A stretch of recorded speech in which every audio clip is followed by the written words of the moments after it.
Bounce. Bounce. I just wanted to talk to him for a little bit, baby. Look, cause see, it's bigger than life. It's bigger than me. I'm trying to get it all right so I can live on my dreams. Shit, I used to think my team was switching on. Only nigga switching was me, mama. I'm back to the money.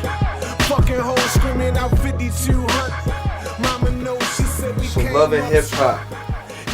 Definitely I've had the opportunity to come through and check it out myself a few times, and I can say it's definitely a wave that was started. You know what I mean? It's a movement. You know, so the man himself, I got you here. How did it get started itself? Loving hip hop, you know. Loving hip hop really got started as me, you know, just being an artist and, you know, going to different open mics, you know, and really feeling like that at some of the open mics that I went to, that the artists weren't being shown the proper love that like I feel the artists should be shown when they go out to these events. So right. you know, with me putting on showcases or having a background in doing that, you know, I just thought of, you know, the best way I can do it for the artists, because, you know, that's always the main thing when I'm doing anything as far as events for artists. No doubt, no doubt. The talent that come through there is definitely a wide variety. I mean, you got comedians, you got singers, you got hip hop artists, all sorts of different talent coming through there. How do you guys find these people? You know, because like you said, you've gone to different open mics yourself, gone to different venues, and you know you've seen for yourself how it is in Baltimore. And again, I'm blown away by the people you guys house every Tuesday night. So how do y'all find these people? Essentially, I want to say that they find us, but like we go out there, we promote. Like the more that we go hit other open mics and events like that, and we you know we had the chance to promote. Like we promote to all artists, but you know for the dope artists, you know the really talented artists, like we may encourage them and, you know, tell them that this is a place that they need to be on a Tuesday night.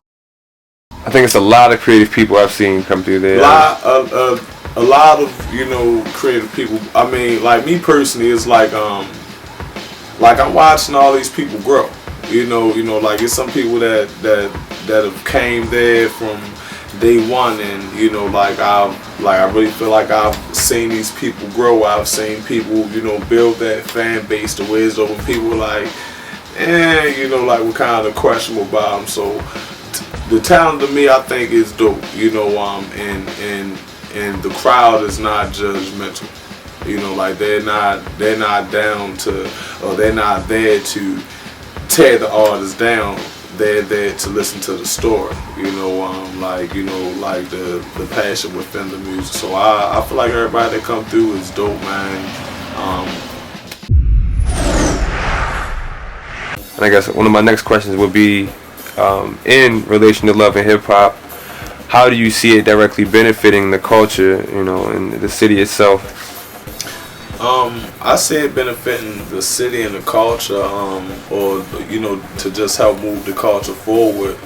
First and foremost, there aren't many open mics that's catered to, you know, hip hop, and the ones that are is full of artists themselves. Is no place for artists to go somewhere and feel like an artist and gather fans. Right, I got you. Yeah. So, like, I mean, that's just one way it's good for the culture. But I mean, if you're a hip hop artist, or you know, any genre or form of music that you make, when you go there, you're gonna hook up with somebody that makes you know, music from a totally different genre. So you know, and you're gonna hook up with this, you know, these people and their fans and their crowd. So you know, for like in as far as networking, that's just why, you know, is great for the culture. Right. I mean, and you know, these people got a chance to be seen, and you know what we're doing, you know, as far as putting out mixtapes, you know, that showcase these artists, that put on showcases that you know, for these same artists that come, you know, and perform at our open mic every Tuesday, and you know, as we watch them grow and watch them gather their fans and stuff like that, we give them, you know, not just the idea, but you know, and we show them business, you know. So now we're empowering other artists that's going to do the same and help, you know, push this culture forward. So I think what we doing over at Love and Hip Hop is perfect, you know, and I don't want to make it seem like it's a super big deal, because it's not to me, but as a young black man, you know, like I'm one of their peers, and you know, like I try to show them, man, shit, we could all be doing the same thing. Like, you know, even the older ones, if you're older than me, fuck how old you are, all you gotta do is get on the same, you know, the same pace, or you know, the same idea, the same page, and once we all start doing that, you know, it's going, you know, expand and go even further than, you know, where we are now. When I think about the future of Love and Hip Hop, I think, I think, you know, 2 years from now, a year from now, in a few months, it will be a staple in, you know, Baltimore. Like if you come to the Baltimore area, like it'll be a place that you would, you know, you have to come check out.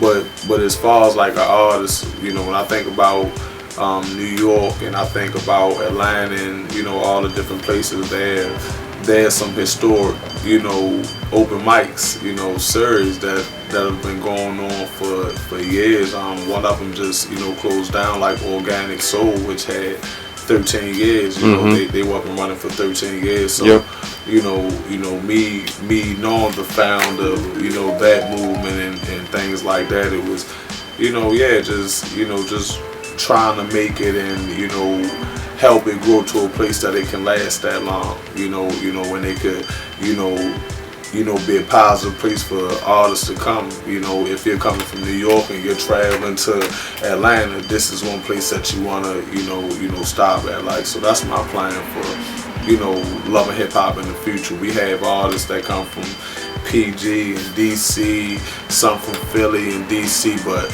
you know, shit, 2 years from now and a year from now, and I hope that, you know, all the artists are different, that it's not just Baltimore and, you know, DMV artists, you know. So, yeah, that's the plan for, you know, as far as the future. You know, great hosts is what makes the people feel comfortable, you know. I mean, when you're there, you know, you got DP that's, I'm saying, shit, he a funny guy, man. You know, so people naturally can, you know, feel comfortable when you got a fucking comedian around, I guess. But Gray, on the other hand, who got that, you know, Southern hospitality and you know all that good shit. You know, he going, you know, yeah, he gonna make you melt, man. He gonna, you know, make you feel at home with all that good Southern hospitality. Then you had me. You feel your boy and shit, you know. And I don't know, I guess I'm cool, man. They say I drop gems and, you know, I talk to people in a good way, try, you know, lead them the right way. But yeah, man, you know, we just three different people come together, and yeah, we just like we care about the artists, man. Shit, off the nights, man, we don't even perform. You know, that's how much we care about the artists that's there. And, you know, like, although y'all might know, like, and y'all might want to fuss and fight with us, you know, end of the night because some people don't perform, but we always trying to do things and, you know, change it so we can cater to you guys, man, because essentially this is y'all open mic. You know, like we just the people that's, you know, running it for y'all, man. So this for y'all.